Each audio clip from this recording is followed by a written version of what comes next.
Welcome back to Pillar Sports, and we are going to be talking about the positives and also the few negatives that we saw today watching Manchester United take a 1-1 draw versus the world champions in PSG. Now, this game absolutely started in the worst way possible. In the second minute, we lost the goal to Bryan Mbeumo. What a well-worked situation that they literally walked it through our line, through our defense, through the 4-2-4, and put the ball in the back of the net. It was a really, really good, well-worked goal from PSG, and this was a PSG that had a lot of people, an average age of 25, 24 maybe. But the truth about this situation was that after that goal, then we saw the Manchester United that we wanted to see, that we came to watch, and it was absolutely brilliant. And so looking at this game, I looked at five things, and I have basically three positives and unfortunately two negatives that definitely caused me a lot to worry. First, we are going to start with the positives because why not start being positive and then we'll end on the negatives. In this first situation, we need to start by talking about Ahmad. I've been saying this thing for the longest time. Now, we all know that when Ahmad came back from AFCON last year, it was a different Ahmad. He had played too many games, too many times, and he felt like Ahmad was just drained when he came to playing for Manchester United after AFCON. But we have seen, and we are beginning to see the best of Ahmad, a well-rested Ahmad, an Ahmad that will be able to give us brilliance upon brilliance, especially on European nights. I need you guys to remember this, especially on European nights, because what we saw today was Ahmad and Mbeumo playing in the same situation. We have known that under Ruben Amorim, that brilliance of Ahmad and Mbeumo playing in the same flank, because Ahmad was playing that right wing back situation under Ruben Amorim, was successful. And it was so successful in the way that both of them just understood where the other person needed the ball, how the person wanted to run, whether to go or to come, whether to go to the bar line or to go to the far post or to go to the near post. Everything, they were speaking and singing in the same hymn sheet. We saw a glimpse of that yet again today. And I believe that when we go to Champions League games, when we are facing a team that wants to hold the ball, wants to absolutely play through the lines, wants to play through the back, playing Ahmad and Mbeumo is absolutely our secret weapon in my mind. And I believe Ahmad should be more of a starter than anything else. But this is where competition comes to play. And my goodness, am I exactly happy that we have Ahmad in this situation. Plus, the likes of Mbeumo, the way he strikes the ball is just breathtaking. I've said this so many times and I will continue to say it. He is one of the best finishers that we have in this team. It's truly remarkable what we saw today. The first opportunity, he opens his body, wraps his left foot around that football and puts it in the back of the net in a split second from the assist from guess who? Amad Diallo. So please, for the love of God, Michael Carrick, you have seen this now. This is definitely a situation that we can use and tackle a lot of big teams. Think about it. Facing Arsenal, facing Manchester City, facing Liverpool, Ahmad and Mbeumo has to be the starting left side or the starting front and left side, in my opinion, based on what we are seeing right now. And I understand Benjamin Šeško comes back into the face and absolutely will compete about it, but it has to be that we give these two players an opportunity to battle it and just give us some success. Ahmad today had 94% accurate passes, 100% shot accuracy, 2 defensive contributions, 40 touches, 3 touches in the opposition box. He was just everywhere today. Just everywhere. 2 out of 6 of his ground dues. Come on, this guy is truly remarkable. And he's 24 years of age. Ahmad is the future and is also the present of Manchester United. Next, we go to Aiden Heaven. Now, Aiden Heaven started this game a little bit rocky, but I'm telling you, Aiden Heaven is putting his name on the freaking sand for that role as the left centre-back of Manchester United. He is writing his name on that sand, and if Lisandro Martinez do not take care, we might be seeing Aiden Heaven play more games in that left centre-back position than Lisandro Martinez this season. He has absolutely absolutely shown today that he has character for days. The game started with the rash challenge on Kvaratskhelia. However, he was able to bounce back and get back to the person that we know, the person that we enjoyed, the person that we absolutely want to see going up. That just shows you the character that this kid has. And I say kid because he's still 19. He's still 19. He's the biggest steal from Arsenal that we have gotten in a long time. Trust me when I say this. Aid in heaven is going to be Manchester United's centre-back pairing if everything goes well from here on out. I'm telling you, he has shown everybody that he's ready for the big stage. He's ready for the situation. Now, do not get it twisted. I'm not going to speak on the fact that Aiden Heaven is going to be starting all the games for Manchester United in that left-hand side. I just believe that he has all it takes to be the one that would not allow Manchester United worry, oh, we need to go get a left centre-back right now, because we would not be able to do anything. He is truly a good backup for Lisandro Martinez. Now, I believe we should get one more, because Lisandro Martinez is coming to the end of his contract, and who knows if he would want to join Barcelona afterwards, because it seems like every person is trying to go join Barcelona now. Who knows? But we need to get a backup for him in that particular situation. And then we have to look at Harry Maguire in this back post, and this is still the same position because it's the centre-back positioning. Harry Maguire's ability to have those accurate passes, those accurate cross-diagonal passes was truly remarkable today.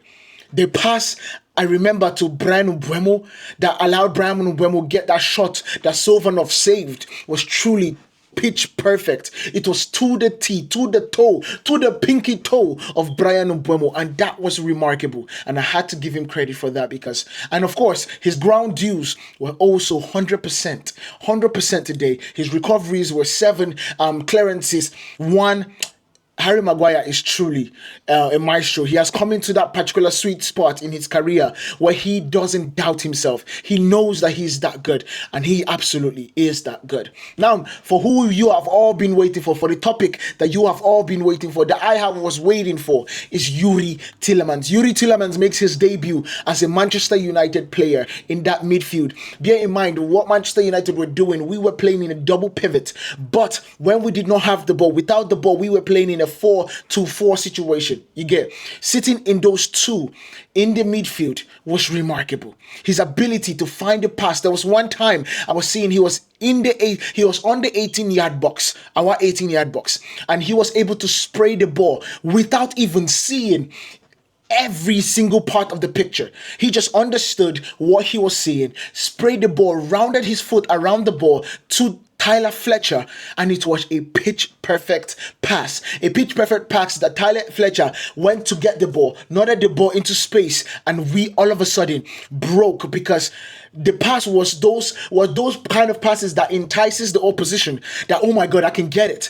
But you really cannot get it because it was well-timed, and the moment you're drawn out of your space, then that space becomes open. We are going to be seeing so much of that. This is the first of many, and think about this pass, the outside of the foot. He was on the left-hand side of the pitch, used the outside of his right foot, passes the ball in between a narrow alleyway, or it was literally like the eye of a needle. He was able to tread the ball to Bruno Fernandes, and Bruno Fernandes gets the ball, and I don't know what Bruno was doing there, whether it was trying to be a pass or a cross or something. I've forgotten what he was trying to do in that situation, because he did not look like anything. It looked like an in-between pass or a shot. But the idea that we now have someone to give Bruno the same kind of passes that Christian Eriksen were giving him 2 years ago, and maybe even better, is remarkable to me, because my goodness, Manchester United will be able to break teams up, will be able to break lines and break them in a perfect way. I am so excited. Youri Tielemans, you might have just changed my life. We got some real talent in this midfield. And that also takes me to Andre Santos, because Andre Santos was remarkable too. His ability to just read the game, intercept, not having to always dive on a tackle is truly remarkable. It is one of the reasons they tell you this when you're coaching or when you're playing football. If you have to slide, that means you were not in the right position. If you have, especially as a centre-back, if you have to do the last-day tackles, though it's very rah, and you can get your teams up and pumping, but if you have to do that, that means somebody made a mistake. But Andre Santos has just, over the preseason, shown that his ability to read the game, be in the right place at the right time, his ability to keep the ball ticking, his ability to tackle, to intercept, to get the ball to his players and get them moving. That trio of Andre Santos, Yuri Tielemans, and Bruno Fernandes is going to be lethal in this Premier League. I cannot wait. I believe that would be a trio that we would see more in Europe than in the Premier League, because I think in the Premier League you still need some physicality. But I am so excited to watch these boys play. Now we are facing... And of course, it's also good to see Bruno Fernandes back. Good to see Mazraoui back, because he's one of the most intelligent players that I have seen in Manchester United for a minute. It's good to see Diego Dalot back. We got to see Joshua Zirkzee, Tyler and Jack Fletcher come on. And of course, Lenny Yoro comes in as the centre-back and did his job perfectly also. But now these are the negatives. The negatives are Glazers and Ineos putting the word out there that Mason Mount might just be equivalent to the third midfielder. I think you are making the biggest mistakes. I think this is a mistake that would pay wholeheartedly. We would literally regret doing this. We still have time to go and get a third midfielder, and more preferably a midfielder that has the ability to cover spaces within split seconds, cover the entire pitch within 12 seconds. We need those kinds of midfielders, and a midfielder that has the ability to both be a defensive but also have the honest nature to carry the ball, pass through the lines.